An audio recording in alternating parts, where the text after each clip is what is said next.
Who says hard things can't be fun? Well, I don't fully know if home buying is hard, but I do know the next incredible duo of Lindsay Sitkoff and Matt Windsor, licensed real estate agents in the DMV, make home buying fun. They're kind, talented, and walk their clients through every step. From the first inkling of wanting to purchase to signing on the dotted line and everything in between. Lindsay and Matt listen to your every need and help you find that perfect next home. For listeners of the Your Good News podcast, they'd love to help you. Head to lindsayandmatt.com. That's LYNDSI and MATT.com. To learn more about this duo, head to the show notes to reach out and mention my name, Katherine, from the Your Good News podcast when you do. Hi, and welcome to the Your Good News podcast with me, your host, Katherine Getty. Each Thursday, I'll give you the scoop on the good news coming out of Washington and how you can get involved with this thing called democracy. Welcome back to another episode of the Your Good News podcast. Congress remains on recess given July 4th holiday earlier this week, so the news coming out of Washington has really been all things Supreme Court. Today, I'm going to give you first the basis of the court, second, some history of the court, third, the pathway for how cases make it to the Supreme Court, and lastly, I'll give you some food for thought, some of my hot takes on this branch of government. So first, the basis of the court. The Supreme Court is the highest court in the U.S. federal judiciary system and serves as the final arbiter in interpreting and applying law. The basis of the Supreme Court is from Article 3 of the Constitution, in which the Constitution grants the Supreme Court its authority and outlines its jurisdiction, but specific powers and responsibilities of the court are further defined by statutes, such as the Judiciary Act of 1789 and subsequent legislation. And these laws establish the number of justices, the court's rules and procedures, and its relationship with other federal and state courts. When I did some research on the Supreme Court, I found that there are a few main areas, and maybe most notably, how the Supreme Court and its authority has influence over the U.S. First, judicial review. Judicial review allows the court to review laws, review acts of the executive branch, review lower court decisions to determine constitutionality.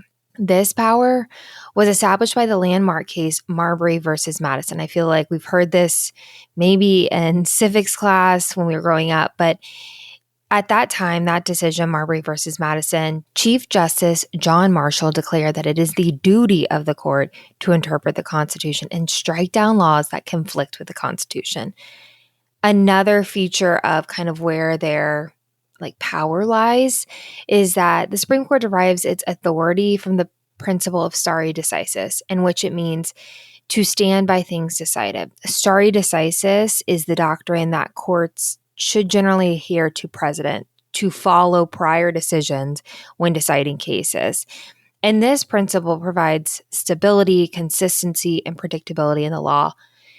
A lot of people, if you're thinking kind of in current times, a lot of people felt like the decision of Dobbs last year of overturning Roe versus Wade conflicted with that. Others would say the opposite. But that is kind of the stare decisis, to stand by things decided. And the last basis of, power is the Supreme Court's basis ultimately rests on the trust and respect to the American people. I'm going to talk a little bit more about this when I give some hot takes, but I think that is definitely been challenged in the last few years, and I sometimes would argue fair and sometimes argue not fair. But I think it's important to realize that the court's decisions shape legal landscape in the U.S. and have significant impact on society. So we now have the basis of the court. Let's take a step and clarify how Article 3 of the Constitution and the legislation greater define their role. They're tasked with deciding whether laws conflict with the Constitution or executive actions. And like I said earlier, their decisions shape American society. So when it comes to the history, interestingly enough, when I was, again, doing some more research, I found that basically it's based on who the Chief Justice was at the time, because they have a outsized role as the leader of kind of shaping how decisions are made. When it comes to the early years of the Supreme Court, so think 1789 to 1800, This was really kind of trying to figure out how this body was going to work. The 1789 Judiciary Act that I talked about a little bit earlier created a 6-member court, and John Jay was appointed as the court's Chief Justice. Then you fast forward, another kind of landmark time in the court was between 1865 and 1893, really the Reconstruction era. This was following the Civil War. The court had decided number of cases and applying new rights. And the 14th Amendment that had been ratified in 1868 had expanded civil rights and due process protections, and the court played a major role in protecting these. I'm going to give you 2 more kind of pieces of history. There was the New Deal time, so 1930 to 1969. This is when New Deal programs coming out of the Great Depression, there are a lot of different things happening in the government, and the court had to decide how they are going to deal with things like board versus education, the desegregation of schools, or Miranda versus Arizona in 1966, which is, if you think about Miranda rights, that is the case. And it requires law enforcement to share constitutional rights to those being arrested. This period of time also saw a court packing plan. When you think about the size of the court, you often kind of hear if a decision doesn't go a certain way or does go a certain way, there's always the question of, should we make the court bigger? That's that court packing plan. That has come up time and time again. And we have seen the court continue to, in public opinion, kind of tend to calm down after the decision has been made. But I raise that because you've heard it over the last few years of, should the court look different? And then I would say the last kind of key area is from 1970s to now. And this is really a time where the Supreme Court continued to shape American law with, think about Roe versus Wade in 73 or Bush versus Gore in 2000. The court has had to grapple with really large issues in American culture, campaign finance, marriage equality. And you see this continually kind of bubbling up. The questions bubble up about why is the Supreme Court kind of look the way it does? I think I wanted to highlight this history to kind of give you some key points of thinking about, okay, we know the basis of the court is really to see are laws or actions of the executive constitutional. They need to typically stay within what has already been decided. Their kind of basis is based on the American people's trust. We know some history. So how does a case get to the Supreme Court? First, it's in trial courts. The legal process typically begins in trial courts, both state and federal, and parties involved in this dispute present their arguments, and the trial court makes a judgment based on the facts. Then, if a party is dissatisfied with the decision of the court, you'll see it go to an appellate court. The appellate court may affirm, reverse, or modify the trial court's decision. Then a petition for a writ of, and I am probably going to butcher how to say this, certiorari. Parties who wish to have their case heard by the Supreme Court must file this petition.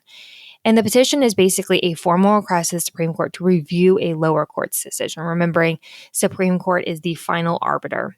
Then it takes the rule of 4. The Supreme Court employs the rule of 4, which means that at least 4 of the 9 justices must agree to grant the petition and hear the case. Their sessions begin in October and end in June. That's typically why we see all these massive decisions coming out at the end of June. Then there's the briefing and oral arguments phase. So they've had the rule of 4, they've granted the petition, they're going to hear the briefing and oral arguments. Both parties submit briefs, which are written legal arguments. Then there is a date set, typically, like I said, in the fall. And then you move towards, like I said, June, where the decision comes out. And a majority opinion is written by one of the justices, outlining the court's reasoning and decision. And justices who disagree can also write a dissenting opinion. That's why you've seen over the last couple weeks the majority opinion and then the dissent. And it's important that we see both of those sides. It's really important to note, though, that the Supreme Court receives countless petitions each year, but it has a limited capacity and only hears a fraction of the cases brought before it. The process of case selection involves careful consideration of legal significance, what it could mean for addressing kind of where the country is at. So I want to bring this home. I've given you the basis. I've given you some history, some background. I've talked about how does a case get from the trial court up to the Supreme Court. But I also want to just raise kind of my own thoughts. I think that far too often and this is my opinion, so far too often I think we are allowing the courts to make policy that impacts the country. And I think that both parties have sometimes missed the opportunity to really legislate on things they think are important because it's too difficult.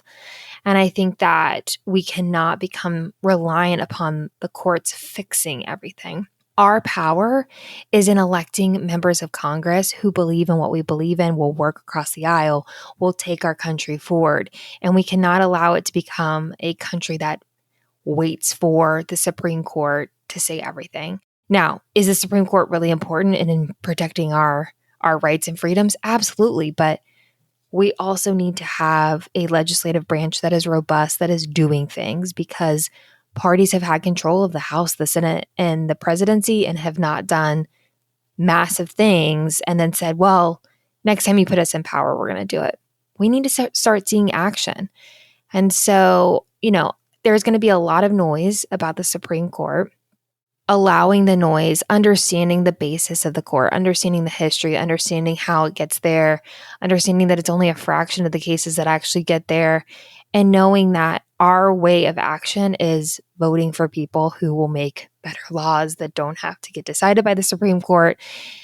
It's really important that we continue to legislate. But I also think that we have become so absolute in our views that we need to recognize that the middle ground is somewhere there, and that the Supreme Court is, people that get to pick who are on the Supreme Court are the presidents. You think about how a Supreme Court justice, typically they fall in line to some degree with the views of the person picking. You think about, I think it's important to realize that elections have consequences. I feel like that's said so many times, but presidents do get to select if there is a death of a justice or a retirement. They get to pick who's on the court. Now, I would caution to say, let's not put a Republican or Democrat label on them. I think it's easy to want to do that, but each of them have their own kind of views, but they do fall in line with the people that pick them. And I think we can't forget that fact of people that we select to be our president are going to have a really critical role for a very long time, because a Supreme Court justice is an appointment for life. They can choose to retire. They can, they don't choose to die, but it is a lifetime appointment. And so let's not forget that piece of the puzzle too, of like thinking about the issues that are important for presidency as we come up on 2024. Is the Supreme Court really important to you? Then vote for someone who you believe will put a justice that falls in line with your beliefs.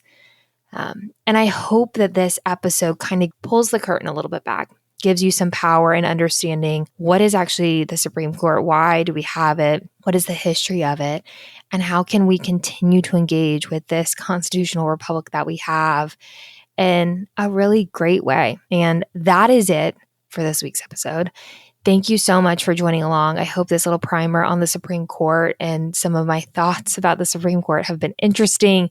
As always, like and subscribe. Make sure that when you subscribe, every Thursday you'll get another episode of the Your Good News podcast. Share with someone you know.